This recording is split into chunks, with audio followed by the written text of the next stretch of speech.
I was sitting at my mother-in-law's dining table when she said it. Well, we know the problem isn't on our side of the family. She looked directly at me. My husband Ryan said nothing. 3 years of trying. 3 years of negative tests.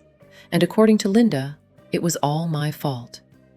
I excused myself, went to the bathroom, cried silently into a towel.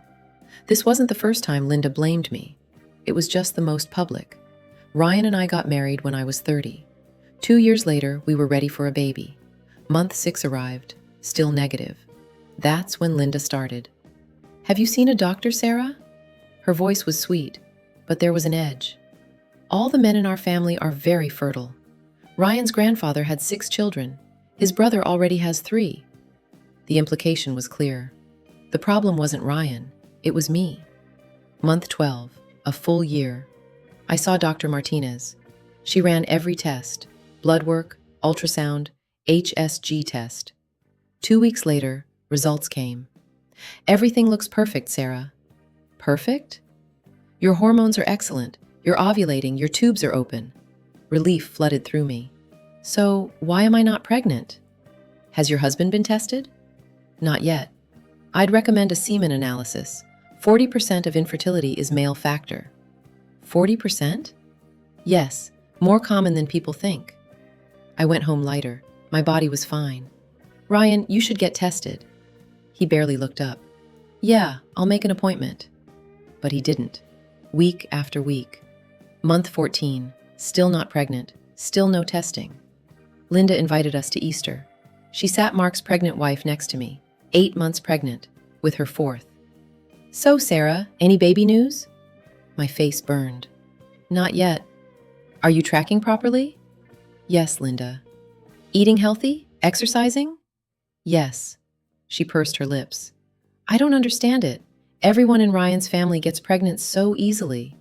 She gestured to Jessica. "Maybe you should try harder." My throat closed. "I need air." Ryan found me outside. "You okay?" "No. Your mother just interrogated me." "She's just concerned. She's blaming me." "You're being too sensitive." "Then why won't you get tested?" He shifted. "Because there's nothing wrong with me." "So you'd rather let everyone think I'm broken?" Month 18. Clomid prescribed. Even though I ovulated fine, side effects were brutal. Hot flashes, mood swings, headaches. Ryan did nothing. Month 24. 2 full years. Linda hosted Thanksgiving. She stood to toast. "I'm grateful for my beautiful grandchildren." She looked at Mark's kids, then at me. "And I'm hopeful someday Ryan and Sarah will give us more. Though I don't know what's taking so long." She laughed. Ryan squeezed my hand, said nothing. After dinner, Linda cornered me. "Maybe you should try losing weight." I wasn't even overweight. "I've been tested. Everything is fine." "Has Ryan been tested?" She laughed. "Ryan? There's nothing wrong with him." "How do you know?" "We don't have fertility problems." 40% of infertility is male factor. Not in this family." She walked away. Month 30. 2.5 years. 30 negative tests. All for me. Ryan did nothing. I was done. That's when Ryan's dad had his birthday. The moment everything changed. Linda said it in front of everyone. "We know the problem isn't on our side." Looking right at me. I stood up. Everyone went silent. "Actually, Linda, we don't know that." Her face went pale. "Excuse me?" "We don't know, because Ryan has refused to get tested for 3 years." The table froze. Ryan's face went red. "I'm done staying quiet." I looked at Linda. "You've spent 3 years blaming me, questioning me, telling me to lose weight, try harder, see different doctors. I've been poked, prodded, medicated. My body is fine, Linda." "But your son won't even do 1 test." Linda's mouth opened, closed. "Then he should have no problem proving it." I looked at Ryan. "Get tested, or I'm done." The room was silent. "Fine," Ryan finally said. "I'll get tested." But his voice shook, and I knew. The problem might not be me after all. We left the birthday dinner in silence. Ryan drove. I stared out the window. Neither of us spoke for 20 minutes. Finally, He broke. You didn't have to do that in front of everyone. I turned to look at him. Do what? Tell the truth? You embarrassed me. I embarrassed you? My voice rose. Ryan, your mother has been embarrassing me for 3 years, and you let her. She didn't mean. Yes, she did. Every single time she meant it. He gripped the steering wheel tighter. Fine, I'll get tested. Happy? No, I'm not happy. I'm angry. I'm exhausted.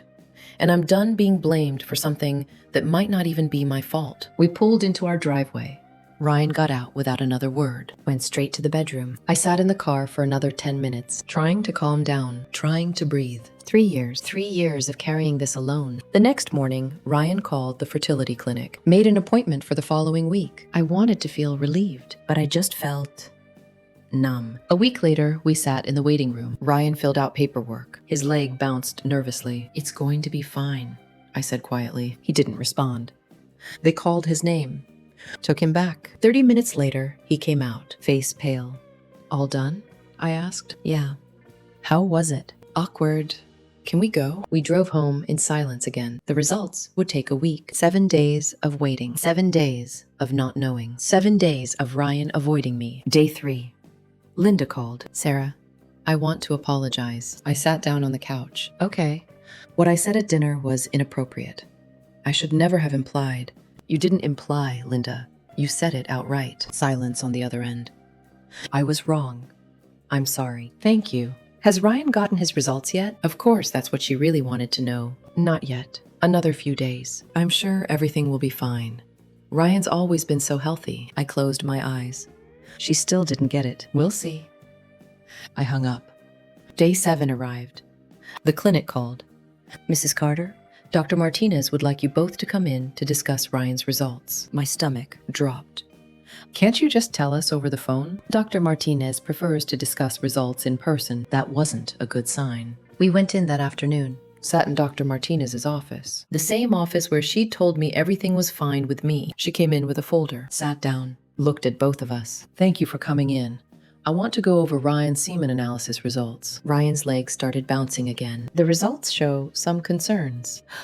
My heart stopped. What kind of concerns? Ryan asked. His voice was tight. Your sperm count is significantly below normal range. We look for at least 15 million sperm per milliliter. Your count is 5 million. Ryan's face went white. Additionally, your motility is low. Only 20% of your sperm are moving properly. We'd like to see at least 40%, Dr. Martinez continued. And your morphology, the shape of the sperm, is also below normal. Only 3% have normal morphology. The room spun. What does that mean? I asked. It means Ryan has severe male factor infertility. Natural conception would be very difficult, if not impossible. Ryan put his head in his hands. I just sat there, frozen. 3 years. 3 years of being the problem. 3 years of medications and tests and blame. And it was him. It had been him the whole time. Are you sure? Ryan whispered. We can run another analysis to confirm, but these numbers are quite definitive. What are our options? I asked. My voice sounded far away. IVF with ICSI would be your best option. That's where we inject a single sperm directly into each egg. It bypasses the motility and count issues. How much does that cost? Typically between $15,000 and $20,000 per cycle. Ryan stood up abruptly. I need some air. He walked out of the office, left me sitting there with Dr. Martinez. I'm sorry, she said gently. I know this is a lot to process. For 3 years, everyone thought it was me. I know. His mother, his family, even Ryan assumed it was me. Tears streamed down my face, and I believed them. I thought my body was broken. Dr. Martinez handed me a tissue. Your body isn't broken, Sarah. You did nothing wrong, but it didn't feel that way. It felt like I'd wasted 3 years of my life. I found Ryan in the parking lot, standing by the car, staring at nothing. Ryan?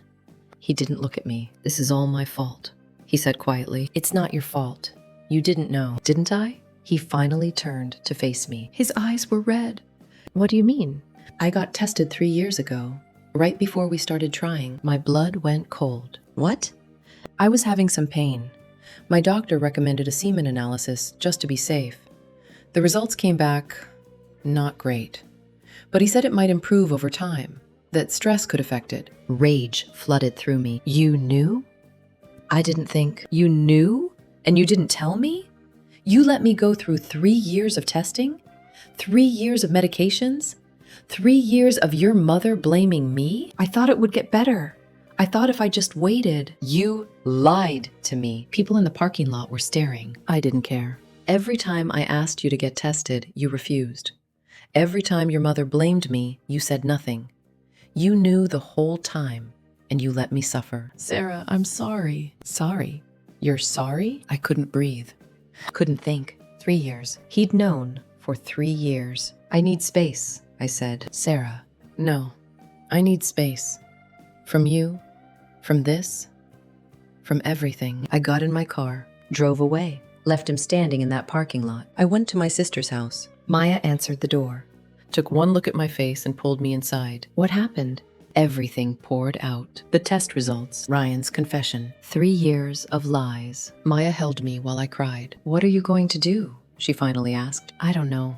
I can't even look at him right now. Do you want to stay here tonight? Yes, please. I stayed at Maya's for 3 days. Ryan called 15 times, texted 47 times. I ignored all of them. On day 3, I finally answered. Sarah, please come home. We need to talk. I don't know if I can do this anymore, Ryan. Do what? Us. This marriage.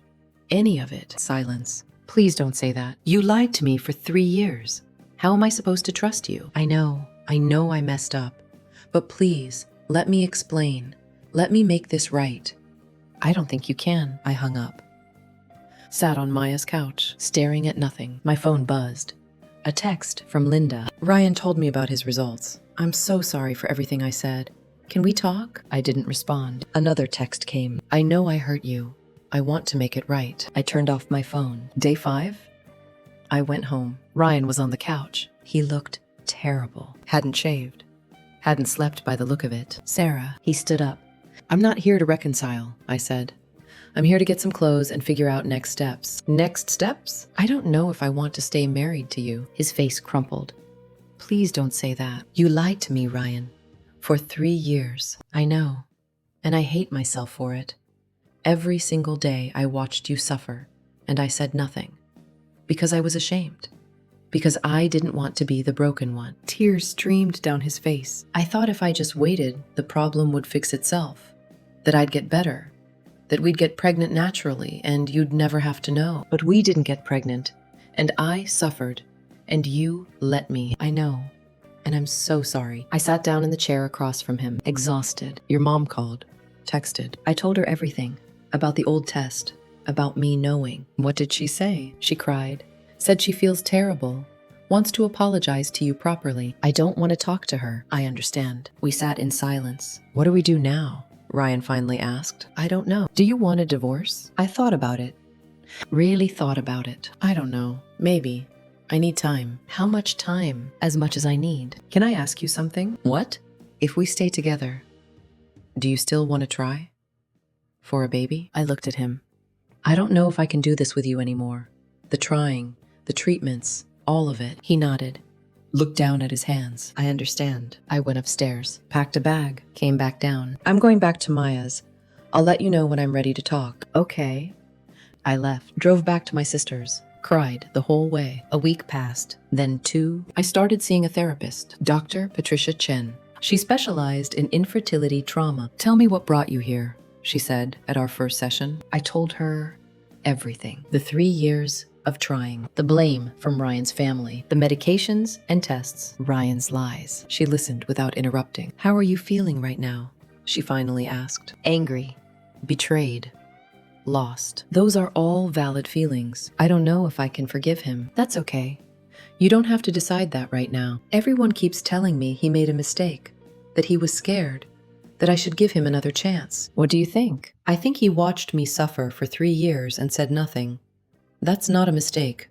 That's a choice. Dr. Chen nodded. You're right. It was a choice. Now you get to make yours. Week 3. Ryan asked if we could have dinner just to talk. I agreed. We met at a quiet restaurant, sat across from each other, ordered food neither of us ate. I've been going to therapy, Ryan said. Good. Dr. Williams is helping me understand why I did what I did. The lying, the hiding, and I was terrified of being less than, of being the reason we couldn't have kids, of disappointing you and my family and everyone. So you let me be disappointed instead? He looked down. Yes, and that was wrong. So incredibly wrong. Why didn't you just tell me? After that first test 3 years ago? Because I thought it would get better. The doctor said stress and lifestyle could affect it. So I changed my diet, started exercising more, took supplements. I thought if I just fixed it, you'd never have to know. But you didn't fix it. No, I didn't. I pushed food around my plate. Your mom has called me 12 times. I know. I told her to give you space. She left a voicemail yesterday, crying, apologizing. Do you want to talk to her? No, not yet. Maybe not ever. Ryan nodded. I told her that might happen, that she might have permanently damaged your relationship. She spent 3 years blaming me, questioning me, making me feel worthless. I know. And you let her. I know. We sat in silence. Sarah, I know I don't deserve your forgiveness. I know I might have destroyed our marriage, but I need you to know something. He looked at me, really looked at me. I love you. I've always loved you. And I hate myself for what I did. If I could go back and change it, I would. I'd tell you everything from day one. I'd defend you against my mom. I'd be honest. Tears filled my eyes, but you can't go back. And those 3 years are gone. I know. I don't know if I can trust you again. I understand. And I don't know if I want to keep trying for a baby with you. His face fell, but he nodded. I understand that too. I wiped my eyes.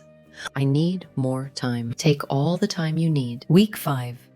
I agreed to couples counseling. Dr. Williams was kind, patient. She asked hard questions, made us face uncomfortable truths. Ryan, why do you think you prioritized your shame over Sarah's well-being? Because I'm selfish. Because I was thinking about myself, not her. And Sarah, what do you need from Ryan to even consider rebuilding trust? Complete honesty about everything. No more secrets, no more lies. Can you do that, Ryan? Yes, I swear. Sarah, do you believe him? I looked at Ryan. I want to, but I don't know if I can. Dr. Williams nodded. That's fair. Trust isn't rebuilt overnight. It takes time and consistent action. Week 8. I moved back home, not because I'd forgiven Ryan, but because I was tired of living out of a suitcase. We slept in separate rooms, lived like roommates, polite but distant. Week 10. Linda showed up at our door. I almost didn't answer, but Ryan was at work, and I was tired of avoiding her. I opened the door. Sarah, thank you for seeing me. I didn't really have a choice. You showed up uninvited. She flinched. I deserve that. Yes, you do. Can I come in? I hesitated, then stepped aside. She came in, sat on the edge of the couch, like she was afraid to get comfortable. I came to apologize. Properly, okay? I spent 3 years blaming you for something that wasn't your fault. I made assumptions. I said cruel things. I made you feel worthless. Her voice cracked, and I am so sorry. I didn't say anything. I grew up in a family where the women were always blamed when there were fertility issues. My grandmother, my aunt, my own mother had trouble conceiving, and everyone whispered that she was broken. So I perpetuated that cycle. I assumed that if there was a problem, it must be you, because in my family, it was always the woman. Tears streamed down her face, but I was wrong. So wrong.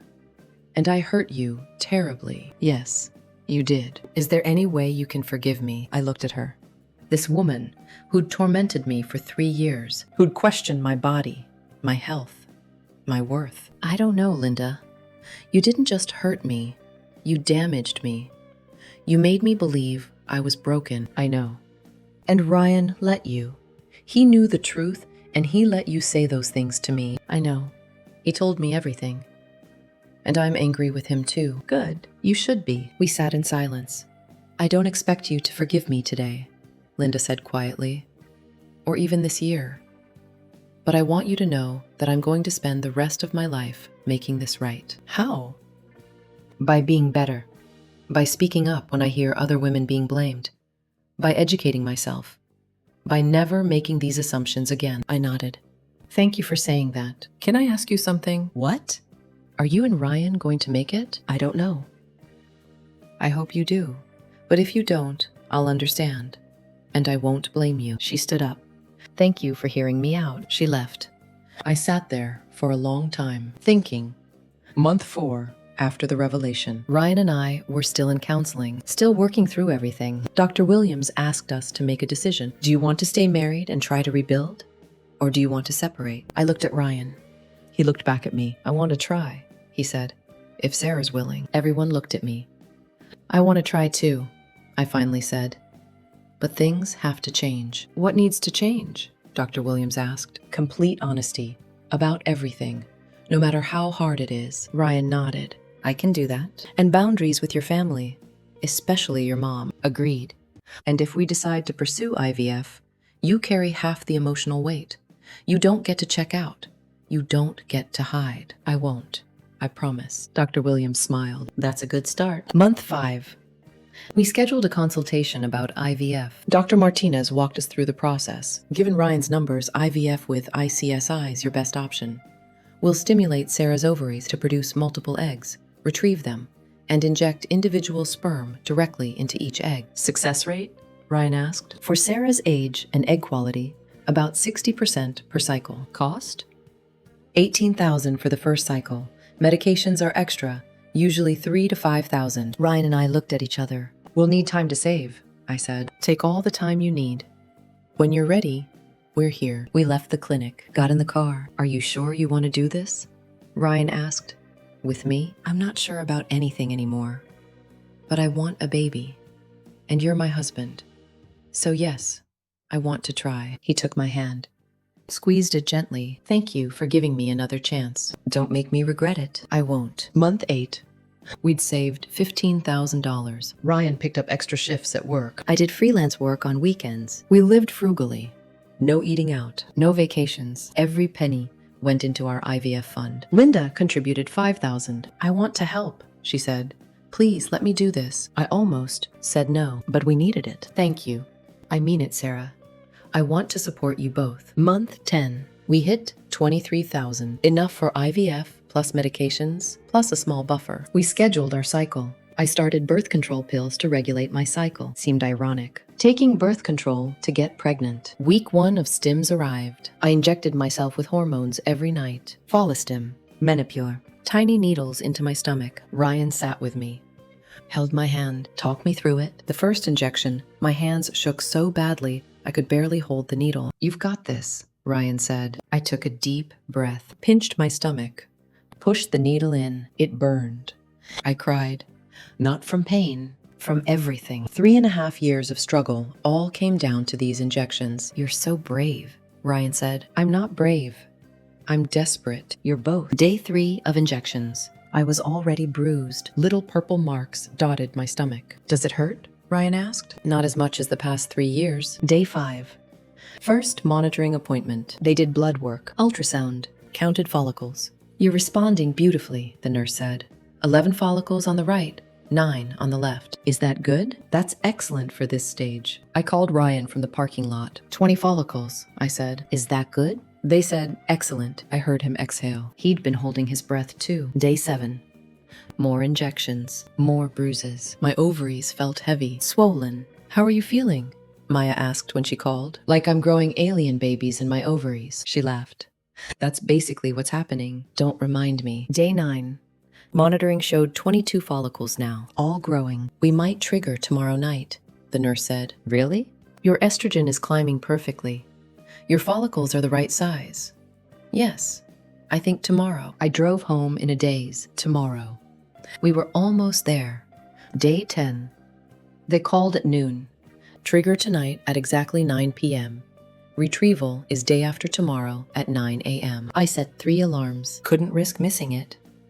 Ryan came home from work early. Big night, he said. I'm terrified. Of what? That we'll get this far and nothing will work. That the eggs won't fertilize.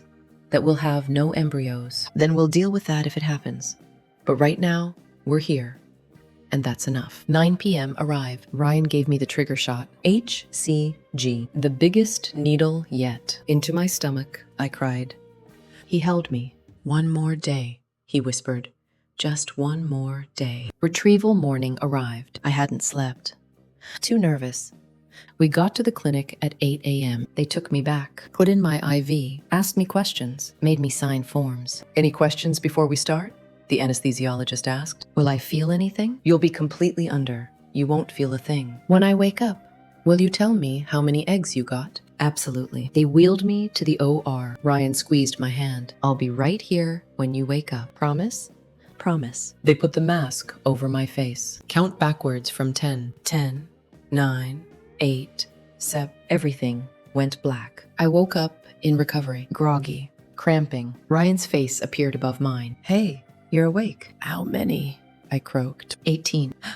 18? 18 eggs. The embryologist said that's great. I started crying. 18 chances, 18 possibilities, 18 hopes. The next morning, my phone rang at 8 a.m. The embryology lab. Good morning, Sarah. I'm calling with your fertilization report. My heart pounded. Of your 18 eggs, 15 were mature. We performed ICSI on all 15. 13 fertilized successfully. 13? Yes, that's an excellent fertilization rate. We'll watch them grow over the next 5 days and call you with updates. I hung up. Looked at Ryan. 13 embryos. He pulled me close. We did it. We're not done yet. I know, but we're closer. Day 1 was done. Day 2 arrived. No call. That was normal. They only called on day 3 and day 5. Day 3. Phone rang at 9 a.m. Hi, Sarah. Your embryos are looking great. All 13 are still growing. We have 7 at 8 cells, 5 at 7 cells, and 1 at 6 cells. Is that good? That's perfect.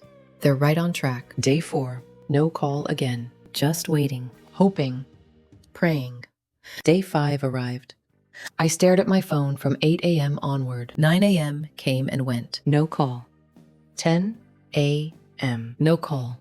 By 11 a.m., I was panicking. Maybe they're not calling because they all arrested, I said to Ryan. Or maybe they're just busy. It's been 3 hours. Sarah.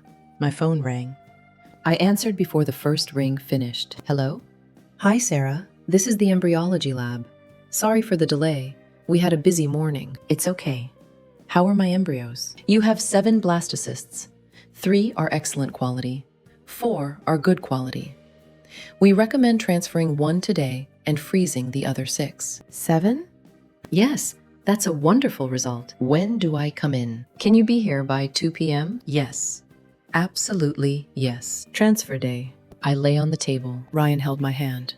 They showed us our embryo on the screen. Perfect grade. Perfect expansion. They transferred it. I watched on the ultrasound. Saw the tiny flash as they released it into my uterus. And we're done, Dr. Martinez said. Rest for the rest of today. Normal activity tomorrow. We drove home in silence, both terrified, both hopeful. The 2-week wait began. Day 1 post-transfer. I lay on the couch all day, too scared to move. Even though the doctor said normal activity was fine. Do you think it worked? I asked Ryan. I don't know, but I hope so. Me too. Day 2. Still no symptoms. I Googled everything. Signs of implantation. Symptoms 2 days post-transfer. How soon can you feel pregnant? Ryan caught me. Stop Googling, he said gently. It's too early. I know, but I can't help it. Day 3. I felt nothing. Absolutely nothing. No symptoms, no signs. Just nothing. That's bad, right? I said to Maya on the phone. Not necessarily. Lots of women have no symptoms early on. But what if it didn't work? Then you still have 6 frozen embryos. This isn't your only chance. I know, but I want this one to work. I know you do. Day 4. I woke up with cramps. Mild, but there. I panicked. Ryan! He came running from the bathroom. What's wrong?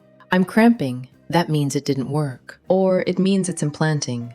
Cramping can be a good sign. Or it's my period coming. It's too early for your period. Maybe the progesterone isn't working. He sat on the bed next to me. Sarah, you're spiraling. Breathe. I tried to breathe, but panic sat on my chest like a weight. Day 5. My breasts were sore. Maybe pregnancy. Maybe progesterone. Impossible to tell. I poked them every few hours, testing to see if they were still sore. Ryan caught me. Stop poking yourself. I can't. I need to know if the soreness is real. It's real. Now stop. Day 6. I felt nauseous in the morning. Dry heaved over the toilet. Nothing came up. But the nausea was real. That's a good sign, Ryan said. Or it's the progesterone suppositories. Can you try to be optimistic? I'm trying, but I'm terrified. Day 7. Middle of the night. I had to pee. I woke up, went to the bathroom, wiped, and saw it. Pink, just a tiny bit. But there, I couldn't breathe. Ryan, I called. He appeared at the door, half asleep. What's wrong? I'm bleeding. He was awake immediately. How much? Just a little. But it's there. That could be implantation bleeding. Or it could be my period. It's too early for your period. Then why am I bleeding? We called the on-call nurse. She was calm. Light bleeding can be normal this early. As long as it's not heavy or bright red, we're not worried yet. Are you sure? Yes. Try to rest. Call us in the morning if it gets heavier. I didn't sleep the rest of the night. Just lay there, checking every hour to see if the bleeding got worse. It didn't. By morning, it was gone. Day 8. No more bleeding. Breasts still sore. Still nauseous in the morning. Still cramping slightly. Still no idea if it worked. Day 9. I couldn't take it anymore. I had to know. I told Ryan I was going to test. It's too early, he said. I don't care. I need to know something. Anything. What if it's negative? That doesn't mean it didn't work. Just that it's too early. I know. But I have to try. I went to the bathroom, unwrapped a pregnancy test, one of the 20 I'd bought, just in case. I peed on the stick, set a timer for 3 minutes, placed the test face down on the counter, walked out of the bathroom, couldn't watch, couldn't breathe. Ryan stood in the hallway. Want me to look? He asked. No. Yes. I don't know. The timer went off. We both froze. I'll look, he said. He went in. I heard him gasp. Ryan? He came out holding the test, tears streaming down his face. There's a line. What? There's a line, Sarah. It's faint, but it's there. I grabbed the test, stared at it, and there it was. The faintest second line, pink, barely visible, but there. I collapsed against the wall, sobbing. Ryan held me. We did it, he whispered. We don't know yet. It's so faint, but it's there. It could be an evap line. It's not. I can see it. We need to wait for beta day. I know. But Sarah, there's a line. Day 10. I tested again. The line was darker. Still faint, but definitely darker. It's growing, Ryan said. Maybe. Definitely. Day 11. Tested again. Line even darker. Not squinting to see it dark, but visible without question, dark. That's a real line, Ryan said. I think I'm pregnant. I think you're pregnant too. Day 12. Beta day. Official blood test. We got to the clinic at 8 a.m. Early. Too nervous to wait. They took us back right away. Drew my blood. Results in 2 hours, the nurse said. We went to a nearby coffee shop. Ordered drinks neither of us touched. Sat in silence, watching the clock. 2 hours felt like 2 days. Finally, my phone rang. Dr. Martinez, I answered on speaker. Sarah, congratulations. You're pregnant. We both started sobbing right there in the coffee shop. Your beta is 156. That's a strong number for 12 days post-transfer. Is that good? That's excellent. We'll repeat the beta in 2 days to make sure it's doubling appropriately. Thank you. Thank you so much. I hung up. Looked at Ryan. We're pregnant. He pulled me across the table, kissed me. We did it. We actually did it. For the first time in 3.5 years, we were pregnant. Day 14, second beta. The number needed to double, or close to double. If it didn't, that meant the pregnancy wasn't viable. They drew my blood at 8 a.m., called at 10 a.m. Sarah, your beta is 387. That's perfect doubling. So everything's okay? Everything's great. We'll see you for your first ultrasound at week 6. Week 6 felt like a lifetime away, but we made it. Week 6 arrived. Ryan and I sat in the waiting room, both terrified. What if there's no heartbeat? I whispered. Then we'll deal with it. Together. They called us back. I lay on the table. Dr. Martinez came in with the ultrasound machine. Let's see how baby is doing. She moved the wand across my belly. Nothing. Just black spaces. My heart sank.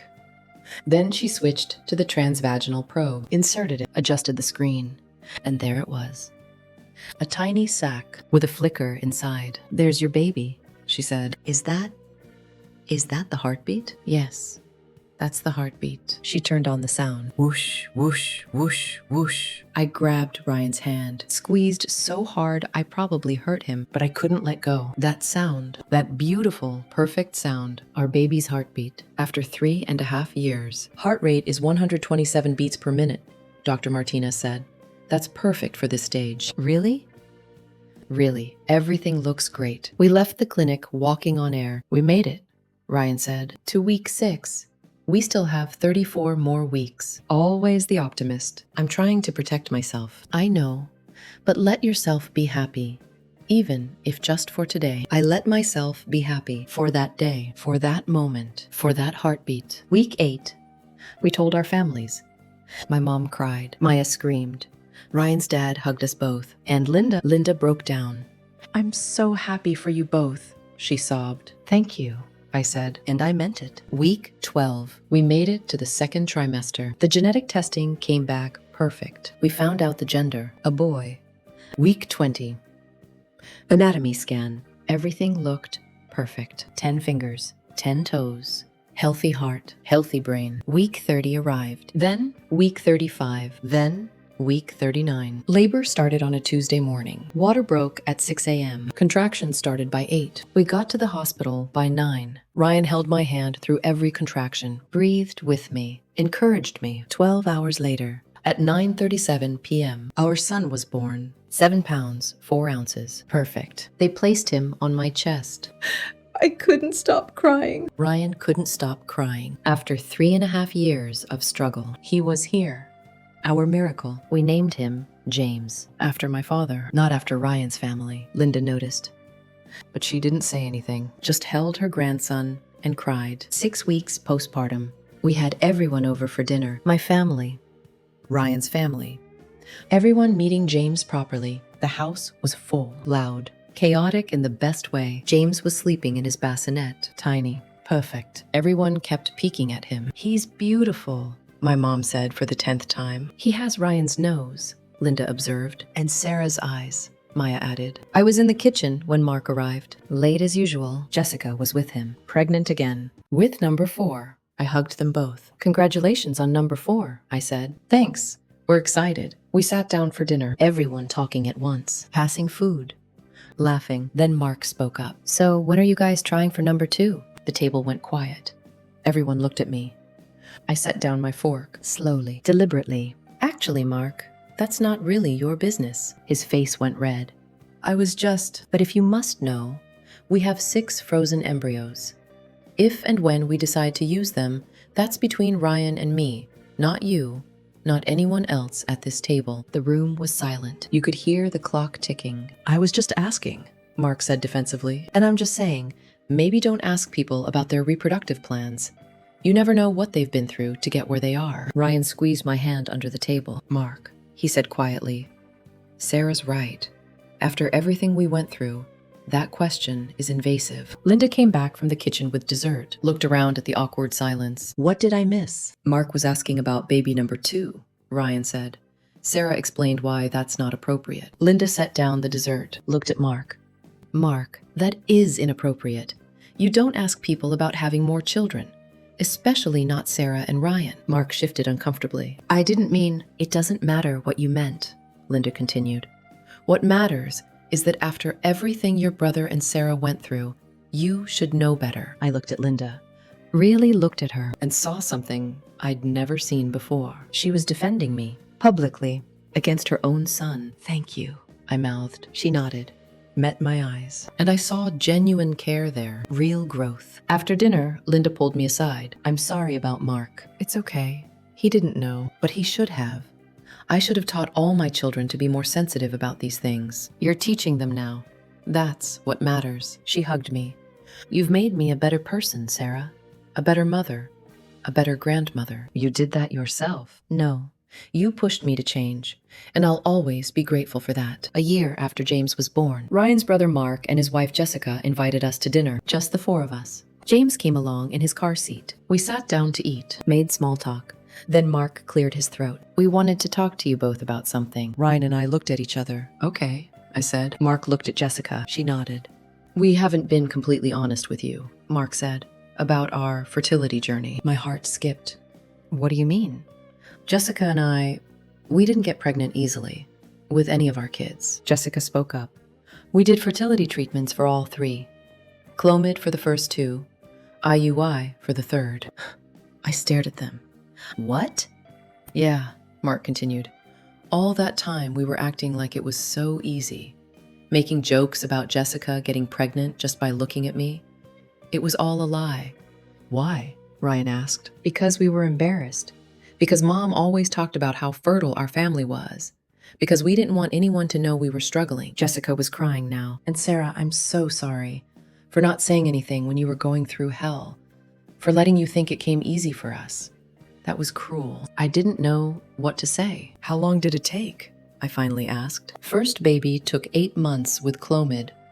Second took a year with Clomid and timed intercourse. Third took 2 years and 3 IUI cycles. 2 years? Yeah, and the whole time we were pretending everything was fine. Smiling through family dinners, making jokes, hiding our pain. Mark looked at me. Watching what you and Ryan went through made us realize how damaging our silence was. You stood up to Mom. You fought for yourself. You didn't hide. It took me 3 years to find my voice, I said. But you found it. And that inspired us to find ours. What made you decide to tell us now? Ryan asked. Because we're trying for number 4, Jessica said. And this time, we're being honest. We're doing IVF. It's expensive and scary and hard. And we're not hiding it. Good, I said. You shouldn't have to hide. We talked for hours that night about treatments, about medications, about the emotional toll, about the silence and shame, about breaking cycles. I wish we'd been honest from the beginning, Mark said. Maybe we could have supported each other. Maybe, I said. But you're being honest now. That's what matters. After we left, Ryan and I sat in the car. James was asleep in his car seat. I can't believe they went through that too, Ryan said. I can. Infertility is so much more common than people think. But everyone hides it. Not anymore. Not in our family. Good. We drove home in comfortable silence. A year and a half after James was born, Linda called me. Her voice was shaking. Sarah, I need to tell you something. What's wrong? I went to the doctor today. They found a lump in my breast. My heart stopped. A lump? They did a biopsy. I'll know in a few days if it's cancer. Oh, Linda. I'm scared. I'd never heard her say those words before. She was always so strong, so sure of herself. When do you get the results? Friday. Do you want me to come with you? Silence. You'd do that? Of course. After everything I did to you? Linda, you've spent years making amends. You've changed. You've grown. Of course I'll be there. She started crying. Thank you. Friday arrived. I met Linda at the doctor's office. She looked small, afraid. We sat together in the waiting room. She held my hand. Thank you for being here. Where else would I be? They called her name.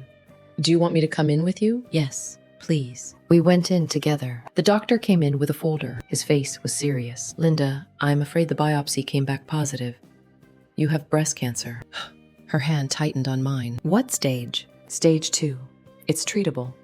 We'll need to do surgery, followed by chemotherapy and possibly radiation. How long? The treatment process is usually about 6 months, but we caught it early. Your prognosis is good. Linda nodded. Processing. When do we start? We'll schedule surgery for next week. Then you'll meet with an oncologist to plan your chemo regimen. We left the office in a daze, sat in her car. She started crying. I'm going to lose my hair. Hair grows back. I'm going to be sick for a while. But then you'll be better. What if I die? You're not going to die. How do you know? Because you're strong and stubborn, and you have a grandson who needs his grandma. She looked at me. Will you come to my chemo appointments? I don't want to go alone. Of course. I'll be at every single one. And I was. Linda's first chemo appointment. I sat with her while the poison dripped into her veins. She was terrified. What if I get sick? Then we'll deal with it. What if I can't handle it? You can. And I'll be here to help. The first infusion took 4 hours. We talked, really talked, about everything. Her childhood, her marriage, her regrets. I was so hard on you, she said quietly. I know. I don't know why. Maybe because I saw myself in you, struggling, imperfect. What do you mean? I had trouble getting pregnant too, with Ryan. It took us 2 years. I stared at her. What? Yeah, 2 years of trying. Of wondering what was wrong, of feeling broken. Why didn't you ever say anything? Because in my generation, you didn't talk about these things. You suffered in silence. You pretended everything was fine. But you blamed me for the same struggle you went through. I know, and that's what I regret most. I should have been your biggest supporter. Instead, I was your worst critic. Tears streamed down her face. The chemo drip continued. I'm so sorry, Sarah, for everything. I took her hand. I know, and I forgive you. Really? Really. Life's too short to hold on to anger. She squeezed my hand. Thank you for being here. After everything, that's what family does. Linda went through 6 rounds of chemo, lost all her hair, lost weight, got sick, but she fought. And I was there for every appointment, every bad day, every moment of fear. By the end, something had shifted between us. We weren't just mother-in-law and daughter-in-law anymore. We were friends, real friends, built on struggle and forgiveness and growth. 2 years after James was born, we decided to try for number 2. Used one of our 6 frozen embryos. The transfer was quick, easy, nothing like the first time. We'd done this before. We knew what to expect. 2 weeks later, beta day, the call came. Sarah, your beta is 5. My heart sank. What does that mean? It means you're technically pregnant, but the number is very low. This is likely a chemical pregnancy. It won't be viable. So it didn't work. I'm sorry. No, I hung up. Told Ryan. We both cried. But differently than before. Because we had James. Because we knew it was possible. Because we still had 5 more embryos. We'll try again, Ryan said. I know. And we did. 2 months later, another transfer. This one failed, too. Beta was negative. 3rd time's the charm, Ryan said, trying to be optimistic. Or maybe we're just meant to have 1 child. Do you believe that? I don't know what I believe anymore. But we tried again. 3rd transfer. This time, everything was different. My breasts were sore immediately. I was exhausted by day 5. Nauseous by day 7. Beta day arrived. Your beta is 243. That's excellent. Really? Really. Congratulations, Sarah. You're pregnant. 2nd beta doubled perfectly. 1st ultrasound showed a strong heartbeat. We were having another baby. 9 months later, Lily was born. 7 pounds, 2 ounces. Perfect. James became a big brother. Linda became a grandmother again. And our family was complete. Not because we couldn't have more. We still had 3 frozen embryos. But because we felt complete. 2 children, 1 miracle story, and a journey that taught us everything about love, forgiveness, and truth. James was 5 when he asked me a question. Mommy, why do you have so many doctors? What do you mean, baby? You go to Dr. Martinez a lot, and you talk about treatments and embryos and stuff. Ryan and I looked at each other. Come sit with me, I said. James climbed onto my lap. You know how some things are easy for some people and hard for others? Like reading? I think reading is hard, but Emma says it's easy. Exactly like that. Well, having babies is easy for some people and hard for others. For Daddy and me, it was really hard. Why? Because Daddy's body didn't make enough of the special seeds needed to make babies. Seeds? Ryan jumped in. Like sperm. We've talked about that. Oh, so that's why you and Mommy went to doctors. Yep.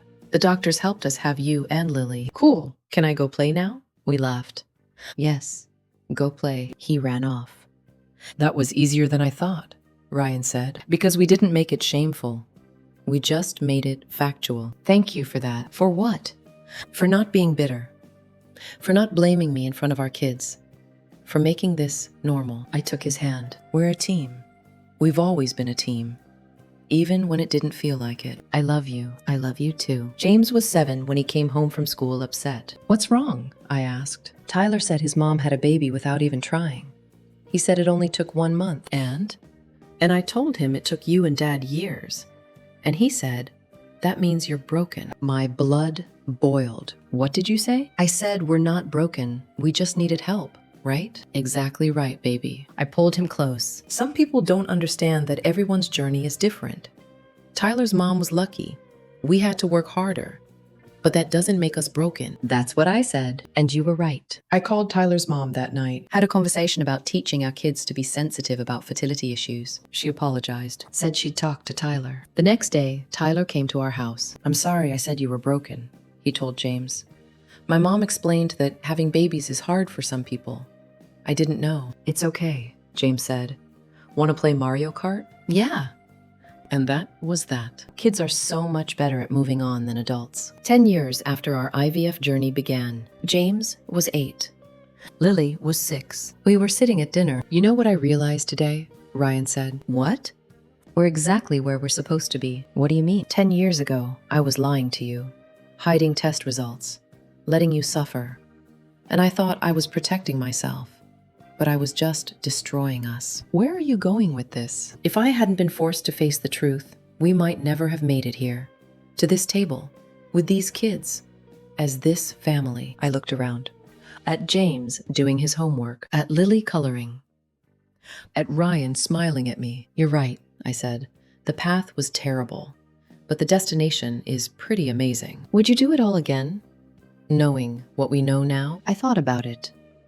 The 3 years of blame, the medications, the betrayal, The IVF. the struggle. Yes, I finally said. Because it led us here. Even the bad parts? Especially the bad parts. They made us who we are. Ryan reached across the table, took my hand. Thank you. For what? For not giving up on me. On us. You almost lost me, I know. And I'll spend the rest of my life making sure you never regret giving me a second chance. I squeezed his hand. So far, so good. Today, 15 years after we started trying. James is 13. Lily is 11. Ryan and I are stronger than ever. Linda is still in remission. And we're happy. Really, truly happy. Last month, we ran into Mark and Jessica at a family event. How are the kids? I asked. Good. Busy. Number 4 is keeping us on our toes. I bet. Jessica pulled me aside. I wanted to tell you something. Okay. I've been volunteering at a fertility clinic, talking to women who are struggling, sharing my story. And so many of them say they feel less alone after hearing it. That's amazing, Jessica. It's because of you. You taught me that silence helps no one, that sharing our struggles creates connection. I'm proud of you, and I'm grateful to you for showing me a better way. We hugged.